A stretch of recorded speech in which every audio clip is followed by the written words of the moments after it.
Welcome to your Vahchef mini-me videos. Short, simple and super tasty. Today's special is Coconut Ladoo. Once you have this, you will thoroughly enjoy. First, we're going to heat a pan and add some ghee. In this, you can add your favorite nuts, badam, pista, cashew nut or anything. Add freshly grated coconut. You have to cook this on a low heat. And add 3/4 cup of sugar. The sugar will help in binding this coconut. Without discoloring, cook it on a low flame.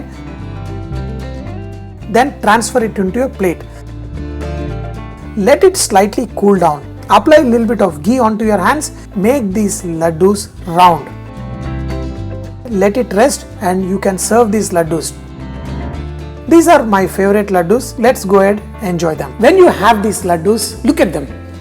They smell awesome. The aroma is awesome and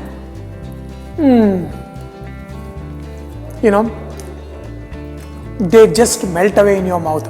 And these are one of my favorites. I'm also going to show you a recipe how to make it with desiccated coconut. But for now, make it with this fresh coconut and you will fall in love with it. When you eat it, you will have to say, "Vare vah!"